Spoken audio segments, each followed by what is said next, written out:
Gold, trusted gold buyers. మీరు తాకట్టు పెట్టిన బంగారాన్ని విడిపించి ఈ రోజు ఉన్న మార్కెట్ ధరకు కొనబడను.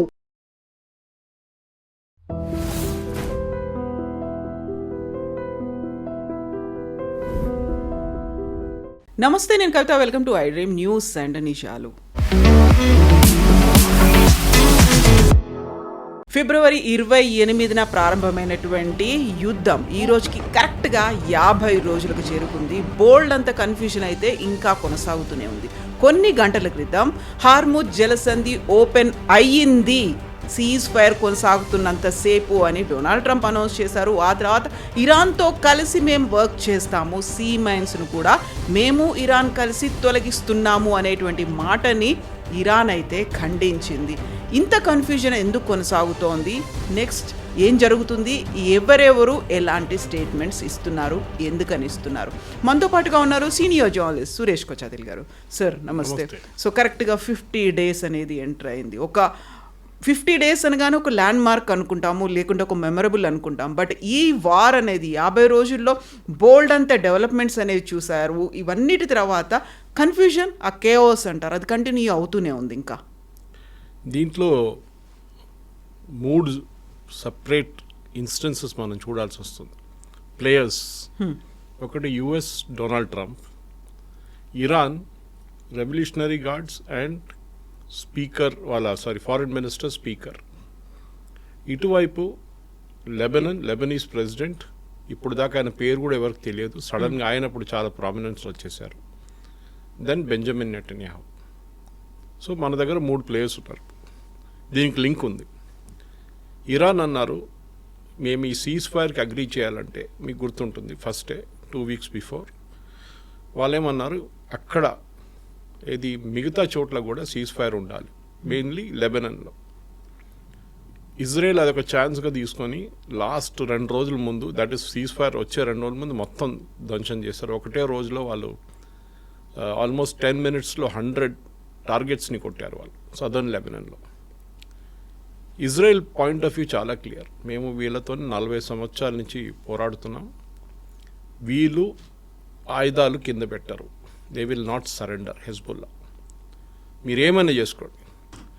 లెబనీస్ గవర్నమెంట్ వీళ్ళని డిసార్మ్ చేయాలంటున్నారు యుఎస్. ట్రంప్ నిన్న రిపీట్ చేశారు, అది కాదు, ఇట్ విల్ నెవర్, కాలాల్లో కూడా కాదు.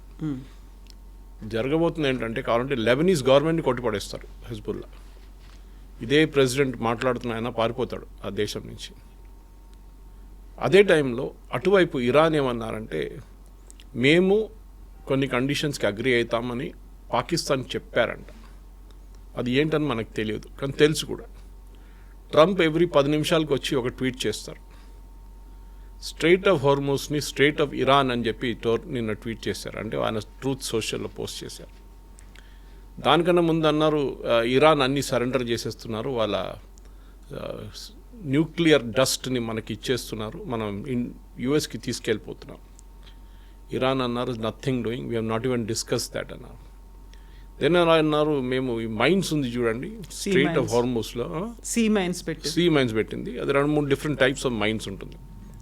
అది మేము ఇరాన్తో కలిపి ఇరానియన్ నేవీతో సహకరించి తీస్తున్నాం సీ నుంచి.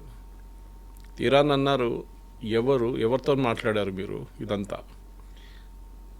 మేమేం మాట్లాడలేదు, అసలు ఆ మైన్స్ ఎక్కడుందో మాకే తెలియదు, మీకెట్లా తెలుసు? దెన్ వీళ్ళు అన్నారు, ఇరాన్ వాళ్ళ న్యూక్లియర్ అంబిషన్స్ గురించి మాట్లాడాం, they will never have a nuclear weapon అన్న. దీనికన్నా ముందు 5 సంవత్సరాలు 20 సంవత్సరాలు అని మాట్లాడారు. ఇప్పుడు నెవర్ అంటున్నాడు ట్రంప్. తో ఇరానియన్ పార్లమెంట్ స్పీకర్ అన్నారు, ట్రంప్ చెప్పే 7 అబద్ధాలు చెప్పారు, 7 అబద్ధాలే, 7 పాయింట్స్ కూడా అబద్ధాలే అని చెప్పారు. ఇప్పుడు ఎట్లయిపోయిందంటే, బహుశా ఏం జరుగుతుంది, పాకిస్తాన్ వాళ్ళు అసీం మునీర్ అక్కడ ఉన్నారు ఇరాన్లో, ఆయన ఒక్కొక్క పాయింట్ డిస్కస్ చేస్తున్నాడు, ట్రంప్కి ఫోన్ చేసి చెప్తున్నాడు, ట్రంప్ ఇమీడియట్ ట్వీట్ చేసేస్తున్నారు. ఎప్పుడైనా ఒక నెగోసియేషన్లో కవిత గారు ఒక గివ్ అండ్ టేక్ ఉంటుంది. మేము ఇది ఇస్తాం, మీరేమిస్తారు మాకు. ఇరాన్కి మెయిన్గా ఇప్పుడు కావాల్సింది ఏంటంటే, వాళ్ళకి డబ్బులు కావాలి. వాళ్ళ inflation is at around 80%, currency devaluation 70%, food inflation 120%, 80% ప్రజలు బిలో పావర్టీ లైన్ ఉన్నారు. గవర్నమెంట్ ఎంప్లాయీస్కి జీతం ఇద్దామని చెప్పి ఆ బ్యాంక్ని ఇజ్రాయెల్ కొట్టేశారు మొత్తం. అక్కడ ఉన్న నోట్లన్నీ ధ్వంసం అయిపోయినాయి. ఇప్పుడు ఏం చేస్తారు ఇరాన్కి 2-3 ఆప్షన్స్ ఉన్నాయి. ఒకటి, వాళ్ళు అమ్మే ఆయిల్కి వాళ్ళకి పర్మిషన్ ఇవ్వాలి. అది ఫస్ట్ లాస్ట్ 1 month యూఎస్ ఇచ్చారు రష్యాతో పాటు, మీరు కూడా అమ్ముకోండి అని చెప్పారు ఇరాన్కి. ఇప్పుడు ఇరానియన్ ఆయిల్ని బ్లాకేడ్ చేసేసారు స్ట్రేట్ ఆఫ్ గల్ఫ్ ఆఫ్ ఒమాన్లో, హోర్మోస్ నుంచి బయటికి వస్తున్నప్పుడు. వెళ్ళే షిప్స్ని కూడా వెళ్ళనియట్లేదు, ఇరాన్కి వెళ్ళే షిప్స్. సో అది అక్కడ క్లోజ్ అయిపోయింది చాప్టర్.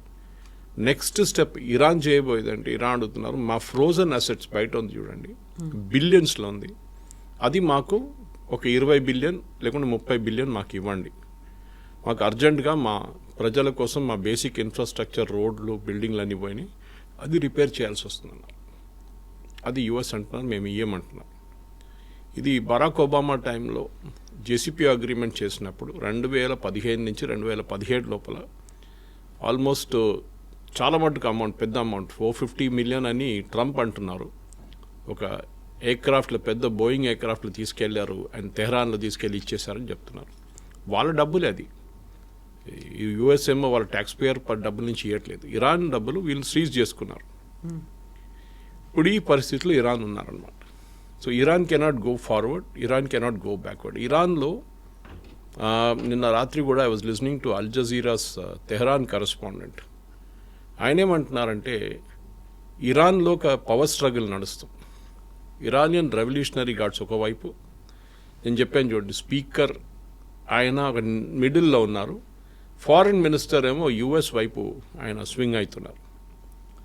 సో బహుశా ఇప్పుడు అసీం మునీర్ మాట్లాడుతుంది ఫారిన్ మినిస్టర్తో మాట్లాడుతున్నారు, కానీ ఆయనకు పవర్ లేదు డిసిషన్ తీసుకోవడానికి. ఏ నిర్ణయం అయినా ఆయన తీసుకోవాలంటే it has to be approved by the supreme leader. ఆ సుప్రీం లీడర్ ఎక్కడ ఉన్నారో తెలియదు, ఎలా ఉన్నాడో కూడా తెలియదు. వీళ్ళ కాన్స్టిట్యూషన్లో అది ఉంది. ఏం చెప్పినా కానీ ఇరాన్ గురించి, ఇరాన్కి ఒక డెమోక్రటిక్ ఫామ్ ఉంది ఒకటి, అది ఎక్కడ గల్ఫ్లో ఇంకా ఏ కంట్రీలో లేదు. అది సౌదీలో లేదు, ఇరాక్లో లేదు కానివ్వండి, మన యుఏఈలో లేదు, Kuwait, Bahrain, Qatar, nowhere. So ఇప్పుడున్న పరిస్థితుల్లో ఇరాన్లో ఒక స్టేటస్ కో వచ్చేసింది. వీళ్ళు అంటున్నారు మీరు స్టేట్ ఆఫ్ హార్మోస్ ఓపెన్ చేయండి, వాళ్ళు అంటారు మేము ఓపెన్ చేసాం. యుఎస్ అంటున్నారు మేము బ్లాక్ చేసేస్తాం, వీళ్ళు అంటున్నారు ఓకే మేము కూడా బ్లాక్ చేసేస్తాం. ఇటువైపు నుంచి వెళ్ళే షిప్పులు, లడాక్ అని చెప్పి ఒక ఐలాండ్ ఉంది నార్దర్న్ ఈ స్టేట్ ఆఫ్ హార్మోస్లో, it goes like this and then comes like this. Larak అనే island is in the right at the top, Iran దగ్గరకు ఉంటుంది, చిన్న ఐలాండ్ అది. ఆ ఐలాండ్ కంట్రోల్ చేస్తుంది ఐఆర్జీసీ. వాళ్ళు అక్కడ కూర్చొని ఏ షిప్ వెళ్తున్నారు అక్కడిక్కడ చూస్తారు. యూజువలీ షిప్స్ అటువైపు వెళ్ళదు, గల్ఫ్ ఆఫ్ ఒమాన్ దగ్గర వచ్చి టర్న్ తీసుకుంటారు ఇట్లా. ఇప్పుడు వీళ్ళు అంటారు you have to go like this and come down, which is a round about route. చాలా మటుకు ఎక్స్ట్రా ఒక హాఫ్ అ డే పడుతుంది అంటున్నారు. ఈ పరిస్థితిలో యుఎస్ ఏం చేస్తారని చూడాల్సింది. ఎందుకంటే యుఎస్ ఇప్పుడు కూడా డైరెక్ట్లీ నెగోషియేట్ చేయట్లేదు, they are negotiating through Pakistan. And Pakistan political observers ఏమంటున్నారంటే, వాళ్ళు ట్రంప్ని హ్యాపీ పెట్టుకోవడానికి వాళ్ళు ఓవర్ ప్రామిస్ చేస్తున్నారు. ఇరానియన్స్ ఈ 10 అని చెప్తే వాళ్ళు అక్కడ వెళ్ళి 100 అని చెప్తున్నారు ట్రంప్కి. This is the wrong way of negotiating. Negotiate చేసినప్పుడు ఎప్పుడైనా one of the biggest mistakes US did, ఇది యుద్ధంలో చేసిన అన్నిటికంటే పెద్ద తప్పు ఏంటంటే, నెగోషియేట్ నడిమిట్లో ఉన్న mediator should be a very powerful country. చైనాను, రష్యాను ఉండాలి ఇక్కడ. వీరిద్దరే ఇప్పుడు వరల్డ్లో 2 biggest powers. Of course we will not interfere.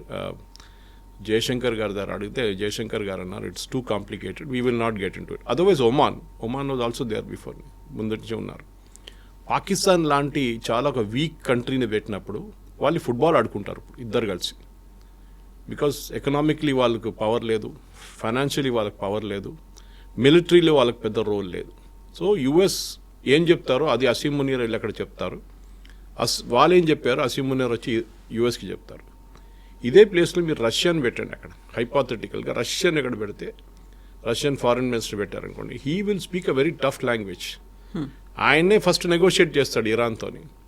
Iran అంటారు మీరు ఎదెళ్ళి ట్రంప్కి చెప్పానంటే, ఆయన అంటారు ఎందుకు చెప్పాలి, we can modify it like this no అని చెప్పి అక్కడే నెగోషియేట్ చేస్తారు. అసీం మునీర్ అది చేయలేకపోతున్నారు. హీఈస్ వర్బాటిమ్, అక్కడ ఏం చెప్పారు బెల్ కొట్టి పేపర్ ఇచ్చేస్తే అది తీసి యుఎస్కి పంపిస్తున్నారు అనమాట. This is not the way to negotiate. ఇవాళ కూడా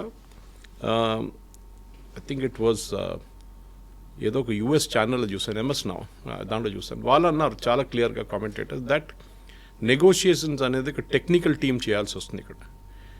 ఎగ్జాంపుల్ తీసుకుందాం కవిత గారు, వీళ్ళు న్యూక్లియర్ డస్ట్ తీసుకెళ్తా అన్నారు. Okay, nuclear dust is what? Nuclear dust అనేది వీళ్ళు అప్పుడు జూలైలో ఈ B2 బాంబర్స్ తీసుకొచ్చి బాంబ్ చేసినప్పుడు వీళ్ళ న్యూక్లియర్ అసెట్స్ అంతా కిందకి వెళ్ళిపోయింది. ఓకే, మౌంటైన్ కిందకి వెళ్ళిపోయింది. Now they are not able to recover it.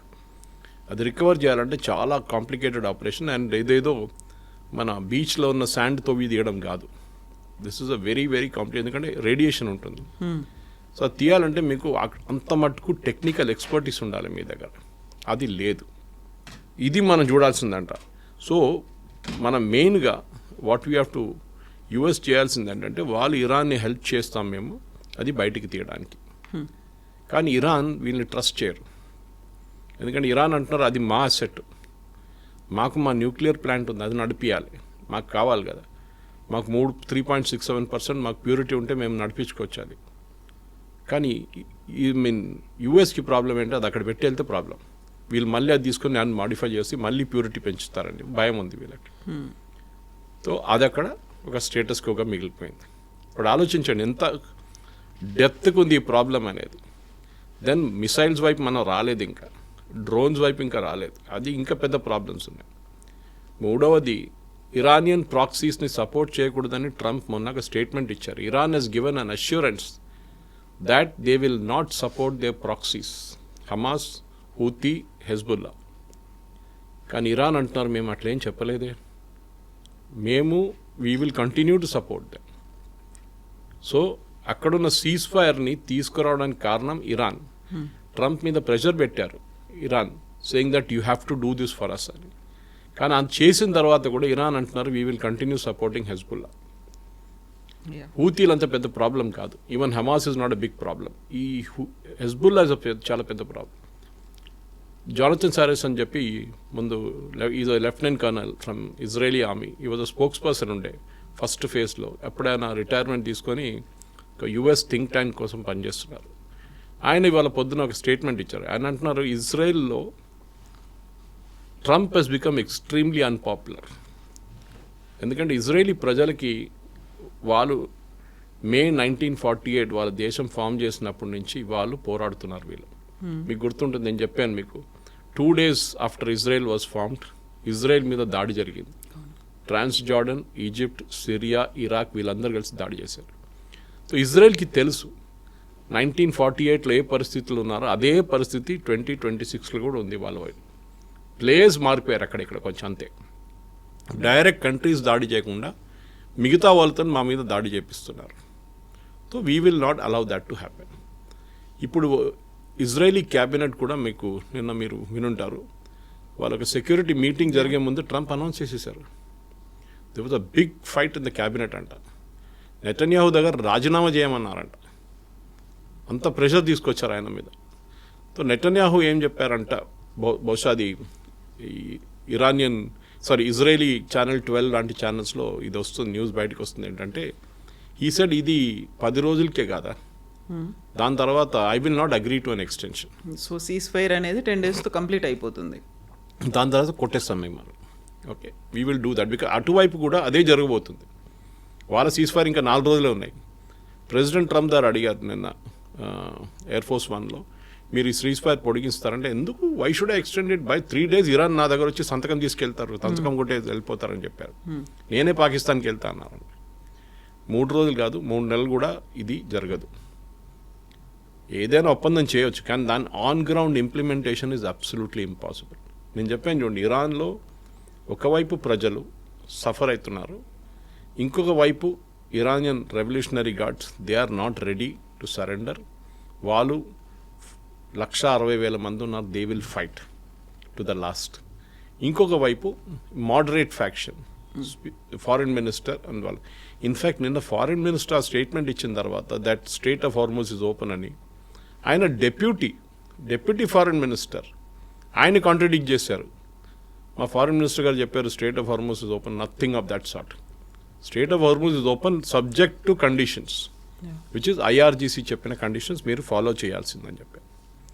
So ఇది ఇప్పుడున్న కాంప్లికేషన్ కవిత గారు. ఇంకా ప్రెసిడెంట్ ట్రంప్ని ఎవరైనా కమ్యూనికేషన్ అడ్వైజర్ బాగుంటే వాళ్ళు ఫస్ట్ అడ్వైజ్ చేయాల్సిందంటే president should never make off the cuff statements. అంటే మీరు మీ ముందు ఒక మైక్ పెట్టంగానే మన దగ్గర చూస్తుంటారు మీరు, ఈ కొంతమంది పొలిటీషియన్స్ 10 మైక్ ముందు పెట్టంగానే ఏదో చెప్పేస్తారు, ఒక ఆవేశం వస్తుంది అప్పటికి, అండ్ బయటలు తీసుకుంటారు, అది పెద్ద కాంట్రవర్సీ అయిపోతుంది. దాంతో దాన్ని కాంట్రడిక్ట్ చేయాలని మళ్ళీ ఇంకొక అబద్ధం చెప్పాల్సి వస్తుంది. So it becomes a mess. మీరు యాజ్ అ ప్రొఫెషనల్ మీకు తెలియాలంటే ఇంత మాట్లాడాలి, అంతే మాట్లాడాలి. ఒక్కొక్కసారి మాట్లాడకూడదు, సారీ నో కామెంట్స్.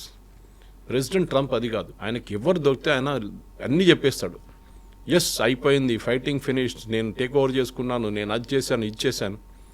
ఇప్పుడు యుఎస్లో ఏం అడుగుతున్నారంటే ఈ పర్టిక్యులర్ డీల్ మీరు ఇప్పుడు సైన్ చేయబోతున్నారు అంటున్నారు చూడండి, దానికన్నా better deal President Obama sign చేశారు 2015లో, జేసీపీ అగ్రిమెంట్. ఆ అగ్రిమెంట్ ప్రకారం ఇరాన్ ఇప్పుడు దాకా దేవుడమైన నాన్ న్యూక్లియర్ పవర్. మీరు ఆ రోజు అది చెంపి పక్కన పడేశారు. ఇప్పుడు ఆ అగ్రిమెంట్ కన్నా చాలా వీక్ అయిన అగ్రిమెంట్ మీరు సైన్ చేయబోతున్నారు ఇప్పుడు. సో ప్రెసిడెంట్ ఒబామా కరెక్టా, మీరు కరెక్టా అని అడిగారు. ఆయనకి మళ్ళీ కోపం వచ్చింది. President Obama nothing, nobody, he's అది ఇది యూజ్లెస్ ఫెలో అని చెప్పేశాడు నేను. సో ఓకే, యుఎస్లో పొలిటికల్ గేమ్ ఒకటి నడుస్తుంది. ఇంకోటి ఇజ్రాయేలీ లాబింగ్ గ్రూప్ యుఎస్లో, అది చాలా పవర్ఫుల్. ఇన్ఫ్యాక్ట్ ఐ థింక్ మన ఇండియాకు కూడా అసలు 10% కూడా వాళ్ళ లాబింగ్ పవర్ లేదు, ఇజ్రాయేలీ వాళ్ళది ఉన్నది. వాళ్ళకి ఎప్పటి నుంచో ఉంది అది, రైట్ ఫ్రమ్ ద 1940s. వాళ్ళ లాబింగ్ పవర్లు ఏం చేస్తుంటే వాళ్ళ దగ్గర ఉన్న చాలామంది కాంగ్రెస్ మెన్ది, అంటే వాళ్ళ ఎంపీస్ది ఎలక్షన్ ఫండ్కి కాంట్రిబ్యూట్ చేస్తారు వీళ్ళు, హెవీలీ కాంట్రిబ్యూట్ చేస్తారు. సో వాళ్ళు ఇవి చెప్పిన మాట వింటారు. ఇప్పుడు వాళ్ళు ప్రెషర్ పెడుతున్నారు to tell president Trump that lay off from this war. మమ్మల్ని పక్కన పెట్టి, మమ్మల్ని ఇన్వాల్వ్ చేయకండి మీ యుద్ధంలో, మా యుద్ధం సపరేట్. కానీ ప్రాబ్లం ఏంటంటే కవిత గారు, వీళ్ళ ఇద్దరికి నడిమిట్లో ఒక కనెక్షన్ ఉంది, అంబ్లికల్ కార్డ్ ఉంది. యుఎస్కి ఇజ్రాయెల్ కావాలి, ఇజ్రాయెల్కి యుఎస్ కావాలి. ఇరాన్కి ఇజ్రాయెల్కి కావాల్సిన పొలిటికల్ లాబింగ్ సపోర్ట్ యుఎస్ నుంచి వస్తుంది. ఒక టైంలో ఆయుధాలు కూడా చాలా మటుకు యూఎస్ నుంచి వస్తుండే, కానీ ఇప్పుడు only aircraft is coming from US, F-35 లాంటి. మిగతా అన్ని ఇజ్రాయెల్ తయారు చేసుకుంటున్నారు ఆయుధాలు, టు అబౌట్ 80%. 20% ఇప్పుడు కూడా యూఎస్ నుంచి ఇంపోర్ట్ చేస్తున్నారు. కానీ ఇది చాలా ఇంపార్టెంట్. యుఎస్ ప్రెసిడెంట్ కూడా ఒక్కొక్కసారి తట్టుకోలేకపోతారు వీళ్ళ లాబింగ్తో, ఫ్రస్ట్రేట్ అయిపోతారు వాళ్ళు. అది మన రీగన్ టైం నుంచి చూసాం, రొనాల్డ్ రీగన్ టైం నుంచి చూసుకుంటే even Barack Obama, no American president Israel లాబింగ్ని తట్టుకోలేరు వాళ్ళు, అంత పవర్ఫుల్ లాబీ ఉన్నారు వాళ్ళ దగ్గర.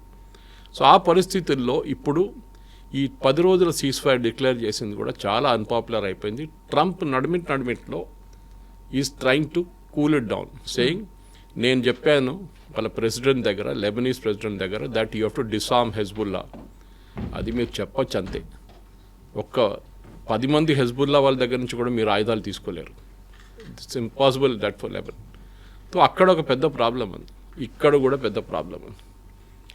ఐ థింక్ ఎంటైర్ సిచ్యువేషన్ ఒక పెద్ద గందరగోళంగా మారిపోయింది ఇప్పుడు. ప్రెసిడెంట్ ట్రంప్ని ఎవరైనా కంట్రోల్ చేస్తేనే ఈ సీక్వెన్స్, నెగోషియేటింగ్ సీక్వెన్స్ మళ్ళీ ముందుకెళ్ళొచ్చు. కానీ ఆయన ఆఫ్ ద కఫ్ రిమార్క్స్ చేస్తున్నా చూడండి, అది చాలా డ్యామేజ్ చేస్తుంది. సో ఆయన్ని ఎవరైనా కంట్రోల్ చేయాలి అంటే ఆయనకు మించిన వాళ్ళు ఇంకెవరో ఉండాలి, ఇంకొక సూపర్ పవర్ అనేది ఉండాలి. మీరు చెప్పినట్టుగా బెస్ట్ మీడియేటర్స్ అనేవాళ్ళు ఉండాలి. అలాంటి వాళ్ళు నాట్ షోయింగ్ దట్ ఇంట్రెస్ట్, మాకెందుకులే అన్నట్టుగా సైడ్ లైన్ అయ్యి ఉన్నారు. కాబట్టి ఇన్వాల్వ్ అయ్యే పరిస్థితి కూడా లేదు. ఈయన కూడా ఎవరు చెప్తే వినే పరిస్థితి లేదు. ఈయనకు ఎవరు చెప్పడానికి కూడా అంత ఇంట్రెస్ట్ కూడా చూపించట్లేదు. సో 50 days తర్వాత మళ్ళీ అక్కడికే వచ్చింది, అదే ప్లేస్లో ఆగిపోయింది, అలాంటి పరిస్థితి ఉంది అనుకున్నప్పుడు నెక్స్ట్ ఏం జరుగుతుంది అనుకుంటే అది కేవలం ఆ 3 దేశాలకో లేకుంటే లెబనాన్ ఇంక్లూడ్ అయింది, దానికో మాత్రమే కాదు కదా పరిమితమై ఉంది. దీంట్లో ప్రాబ్లం ఏంటంటే లెబనాన్, ఇజ్రాయెల్, ఇరాన్, యుఎస్ వీళ్ళ ప్రాబ్లం కాదు ఇప్పుడు. ఇది ప్రాబ్లం చాలా దేశాలకు వెళ్ళిపోయింది. మనకు తెలిసిందే, ప్రతి దేశాన్ని ఇంపాక్ట్ చేసింది ఇది. నేను ఇవాళ పొద్దున ఒక ఇంటర్నేషనల్ మ్యారిటైమ్ ట్రాఫిక్ వాళ్ళకి లైవ్ వెబ్సైట్ ఉంది వాళ్ళది. దాంట్లో మీకు షిప్స్ది డిఫరెంట్ కలర్స్ కనిపిస్తుంది, green colour and red colour. Green colour అంటే కంటైనర్, అంటే నాన్ ఆయిల్ కార్గో, రెడ్ ఏమో oil cargo. Almost 2000 ships stuck అయి ఉన్నాయండి, that is in Persian Gulf. దాంట్లో ఆల్మోస్ట్ 1200 కంటైనర్ కార్గో. దాంట్లో ఉన్నదంతా ఇప్పుడు దాకా స్పాయిల్ అయిపోయి ఉంటుంది ఆ హీట్లో, మిడిల్ ఈస్టర్న్ హీట్లో మొత్తం స్పాయిల్ అయిపోయి ఉంటుంది. అది ఎక్కడో తీసుకెళ్ళి పడేయాల్సి వస్తుంది వాళ్ళకి. కానీ వాళ్ళు బయట కూడా రాలేకపోతున్నారు. షిప్ స్టక్ అయిపోతున్నారు. షిప్కి రెంట్ ఉంటుంది, రెంట్ కట్టాల్సి వస్తుంది. ఇన్సూరెన్స్ కంపెనీ సైన్ ఆఫ్ చేయట్లేదు. మనకి కార్ నడిపిస్తున్నప్పుడు ఇన్సూరెన్స్ ఎందుకు తీసుకుంటారు? మనం ఒక యాక్సిడెంట్ జరిగితే కార్కున్న డ్యామేజ్కి కంపెనీ డబ్బులు ఇస్తారు కాంపెన్సేషన్గా. అది మొత్తం ఇవ్వరు, part of it they will give at least 80%. మీరు ఎవరిని వెళ్ళి కొట్టి వాళ్ళకి గాయాలు తగిలితే వాళ్ళకి హాస్పిటల్ ఖర్చు ఇన్సూరెన్స్ కంపెనీ చూసుకుంటారు. మూడోది, మీ కొట్టి ఎవరైనా చనిపోతే వాళ్ళకి కావాల్సిన అది యాజ్ పర్ కాంపెన్సేషన్ రూల్ ప్రకారం insurance company will have to pay. మన దాంట్లో కూడా ఇన్సూరెన్స్ 3-4 టైపులు ఉంటాయి. మెయిన్లీ ఒకటి థర్డ్ పార్టీ ఇన్సూరెన్స్ అంటారు. అంటే మీరు ఎవరైనా కొట్టారు, వాళ్ళకి ఇవ్వాల్సిన డబ్బులు ఇన్సూరెన్స్ కంపెనీ ఇస్తారు, మీ కార్ డ్యామేజ్ వాళ్ళు ఇవ్వరు. ఇంకోటి కాంప్రహెన్సివ్ ఇన్సూరెన్స్ అంటారు. దట్ ఈస్ మీ మొత్తం మీకోసం, మీ పర్సనల్ యాక్సిడెంట్ మీ మీద కూడా జరిగితే, మీ మీద గాయాలు తగిలితే కూడా మీకు కూడా ట్రీట్మెంట్ ఇస్తారు. అదంతా ఒక షిప్స్ కూడా ఇదే. నేను జనరల్ టర్మినాలజీలో చెప్తున్నాను అన్నమాట. ఈ ఇంటర్నేషనల్ కార్గో షిప్ కూడా ఇన్సూరెన్స్ తీసుకుంటారు. ఇప్పుడు వాళ్ళు నార్మల్లీ ఇప్పుడు ఇండియా నుంచి వాళ్ళు ఫర్ ఎగ్జాంపుల్ యూరోప్కి వెళ్తున్నారు, ఇన్సూరెన్స్ అంత ఎక్కువ ఉండదు. బికాస్ కాన్ఫ్లిక్ట్ జోన్స్ చాలా తక్కువ. ఒక యమన్ వైపు హూతీలు ఉన్నారు అంతే, మిగతా అన్నీ కూల్, నో ప్రాబ్లం. కానీ పర్షియన్ గల్ఫ్ నుంచి, స్ట్రేట్ ఆఫ్ హార్మస్ నుంచి గల్ఫ్ ఆఫ్ ఒమాన్ వచ్చే రూట్లో ఇన్సూరెన్స్ ఇప్పుడు చాలా పెరిగిపోయింది. ఇన్సూరెన్స్ కంపెనీస్ సైన్ చేయట్లేదు డీల్స్, వాళ్ళు భయపడుతున్నారు వెళ్తే ఏమవుతుందని. నిన్న మీరు చూసుంటారు, ఈ ప్రెసిడెంట్ ట్రంప్ అనౌన్స్ చేసిన తర్వాత మాస్క్ అని చెప్పేసి one of the international joints మీరు చూసుంటారు, కంటైనర్ మీద వాళ్ళ పేరు ఉంటుంది. మాస్క్ వాళ్ళ దగ్గర అడిగారు, మీరు you will start from tomorrow అంటే వాళ్ళు చెప్పారు, సారీ, అన్లెస్ మా ఇన్సూరెన్స్ కంపెనీ వాళ్ళు ఎస్ అని చెప్పేదాకా మా షిప్పులు ఎక్కడుందో అక్కడే ఉంటుంది. వాళ్ళు రిస్క్ అసెస్మెంట్ చేస్తారు. 100 షిప్పులు పోతే 5 షిప్పుల మీద డ్యామేజ్ జరిగితే then they will drop an insurance based on that. ఏ షిప్ ఇన్సూరెన్స్ లేకుండా ట్రావెల్ చేయరు. అండ్ మనలాగా మనం కాంప్రహెన్సివ్ ఇన్సూరెన్స్ తీసుకుంటాం ఒక సంవత్సరానికి, వాళ్ళు అట్లా కాదు, ప్రతి ట్రిప్కి తీసుకుంటారు. దాంట్లో ఏం కార్గో ఉంది, ఆ కార్గో విలువ ఎంత, దాంట్లో ఎంతమంది పనిచేస్తున్నారు ఆ షిప్లో, వాళ్ళ లైఫ్ ఎంత ఉంటుంది కాస్ట్, లైఫ్ ఇన్సూరెన్స్ లాగా. Then of course the ship value which is a fixed value anyway. ఇదంతా క్యాల్కులేట్ చేసి వాళ్ళు సైన్ ఆఫ్ చేసిన తర్వాత షిప్ ఒక ప్లేస్ నుంచి ఒక ప్లేస్కి వెళ్తుంది. ఇప్పుడు ఈ 2000 షిప్లు ఇక్కడ పడున్నాయి పర్షియన్ గల్ఫ్లో, అది ముందు బయటికి రావాలి. ఇంకొక 1500 షిప్లు గల్ఫ్ ఆఫ్ ఒమాన్ బయట వెయిట్ చేస్తున్నారు, ఖాళీ షిప్లు లోపలికి వెళ్ళడానికి. ద ఫస్ట్ ప్రయారిటీ ఎప్పుడు ఇస్తారంటే, మనం ఎయిర్లైన్లో చూసుంటాం, ఒక ఎయిర్క్రాఫ్ట్ ల్యాండింగ్కి ప్రయారిటీ ఇస్తారు, టేక్ ఆఫ్ కాదు ప్రయారిటీ ఇచ్చేది. ఎందుకంటే వాళ్ళకి రిస్క్ ఉంది ఎయిర్లో ఉన్నప్పుడు, అది ఎంత వేగంగా ఎంత వేగంగా ల్యాండ్ చేయాలన్నమాట దాన్ని. దాని తర్వాత టేక్ ఆఫ్ ఉన్న ఎయిర్క్రాఫ్ట్ని క్లియర్ చేస్తారు. సో అట్లనే ఫుల్ లోడెడ్ షిప్స్ని ఫస్ట్ క్లియర్ చేస్తారు. సో ఈ 2000 షిప్స్ని ఫస్ట్ ప్రయారిటీ లాగా అమెరికా క్లియర్ చేయాల్సింది. అప్పుడే ఒక కాన్ఫిడెన్స్ వస్తుంది. లేకుంటే ఆయిల్ ప్రైసెస్ నిన్న మీరు చూసుంటారు, ఈ అనౌన్స్మెంట్ చేయగానే బ్రెంట్ క్రూడ్ కూడా 80 దాకా వెళ్ళిపోయింది $1 పర్ బ్యారెల్. మళ్ళీ అది ఇవాళ 96 దాకా వచ్చేసినాయి మళ్ళీ తిరిగి. అంటే దే హ్యావ్ లాస్ట్ కాన్ఫిడెన్స్. వాళ్ళు ప్రెసిడెంట్ ట్రంప్ చెప్పే మాట ఆ మూమెంట్కి వాళ్ళు బిలీవ్ చేస్తున్నారు, కానీ దాని తర్వాత వాళ్ళకి రియాలిటీ తెలిసిపోతుంది, సస్టైన్ అవ్వట్లేదు. లేదు, Gulf of Strait of Hormuz open అన్నారు, తర్వాత ఇరాన్ అన్నారు, who said it is open? It is not open, it is closed. మా సూపర్విజన్ నడుస్తుంది, మేము IRGC క్లియర్ చేస్తే నా షిప్ వెళ్ళొచ్చు, then you're back to square one again. ఇది ఇప్పుడు జరుగుతుంది అనమాట. సో ఇట్లాంటి పరిస్థితుల్లో అమెరికా వాళ్ళ వైపు నుంచి ఉన్న ఫస్ట్ రిస్క్ ఏం చేయాలంటే, వాళ్ళు కొన్ని వార్షిప్స్ పంపించి ఈ షిప్స్ని అన్నీ ఎస్కార్ట్ చేసి బయటికి తీసుకురావాలి. అది తీసుకొస్తే then they will be an element of confidence. And Trump ఎంత తక్కువ మాట్లాడతారో అంత బాగుంటుంది అమెరికాకి. కానీ ఇదంతా జరగాలంటే ఒక ప్రొఫెషనల్ నెగోషియేటింగ్ టీం అక్కడ ఉండాల్సింది, పాకిస్తాన్ వాళ్ళు కాదు. It has to be Iranian versus directly negotiating team from US. ఇప్పుడు ఇరాన్లో నిన్న ఒక చిన్న ప్రాబ్లం జరిగిందని ఇరానియన్ స్టేట్ మీడియా కాదు, సెమీ అఫీషియల్ మీడియా వాళ్ళు చెప్తున్నారు. ఏంటంటే ఇరాన్లో ఉన్న హార్డ్ కోర్ వీళ్ళు ముల్లాలు ఉంటారు చూడండి, ఈ సీనియర్ అయతొల్లాస్ అందరూ, వాళ్ళ నడిమిట్లో మా లీడర్, సీనియర్ లీడర్ని, అంటే మా సుప్రీం లీడర్ని చంపిన మనిషి US as a organization, as a state, వాళ్ళని రిప్రజెంట్ చేసిన మనిషి జేడీ ఇవాన్స్, వైస్ ప్రెసిడెంట్. ఆయనతో మీరు ఎట్లా మాట్లాడారు అని చెప్పి పెద్ద ఒక క్వశ్చనింగ్ నడుస్తుందంట ఇరాన్. వెళ్ళిన డెలిగేషన్లో 3 ఉన్నారు చూడండి, వాళ్ళని ప్రశ్నిస్తారంట. మా సుప్రీం లీడర్ని చంపారు, మీరు వాళ్ళతో ఎట్లా మాట్లాడారు మీరు అని చెప్పేసి. సో వాళ్ళ మీద కూడా చాలా ప్రెషర్ ఉంది. ఇప్పుడు మీరు వినుంటారు, ఆ రోజు మనం ఒక 5 రోజుల ముందు 6 రోజుల ముందు చెప్పాము, నెక్స్ట్ వీక్ అయిపోతుంది, 2 రోజుల్లో వీళ్ళు మళ్ళీ కలుస్తారని చెప్పారు. 16th అయిపోవాల్సి 16th అయింది, ఇప్పుడు ఇవాళ జూన్ డేట్ ఎంత అయింది ఇవాళ? 18th. So they cannot, it is not so easy. Element of distress US and Iran చాలా ఎక్కువ.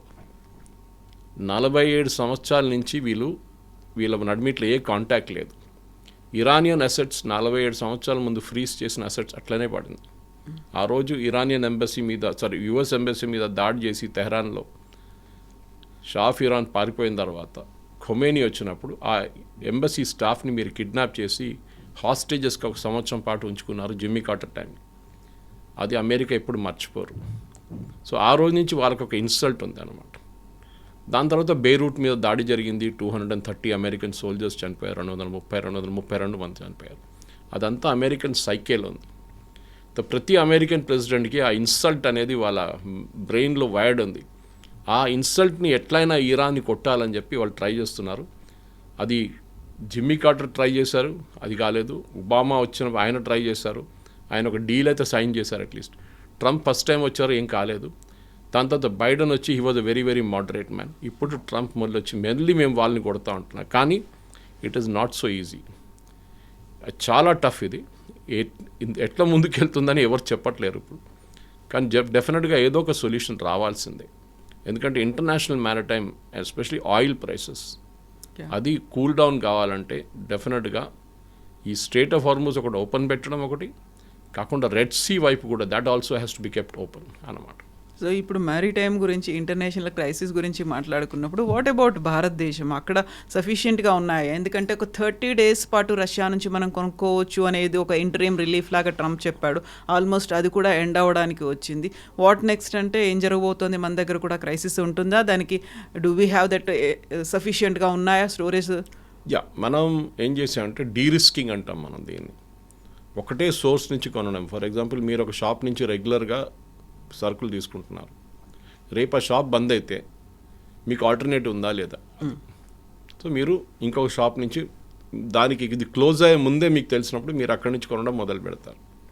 I'm talking very simple language. అది కొంచెం కాంప్లికేటెడ్ ప్రోడక్ట్ ఉండొచ్చు, అన్ని ప్లేస్లో అవైలబుల్ ఉండొచ్చు, ఆ ప్రోడక్ట్ ఉండదు. Same thing we are done.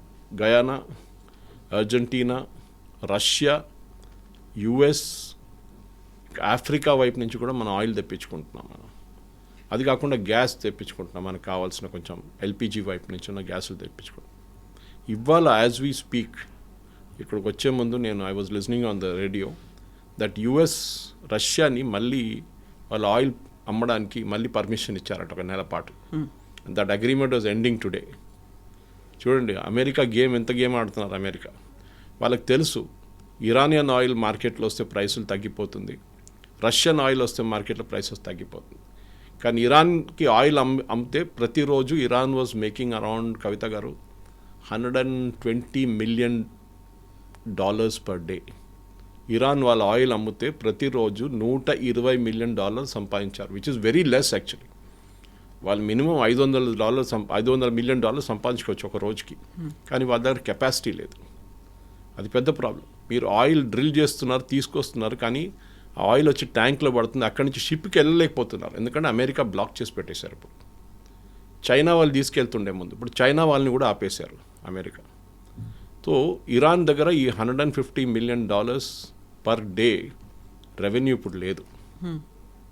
దానికోసం వాళ్ళు కొంచెం దిగొచ్చారు ఇప్పుడు కిందికి.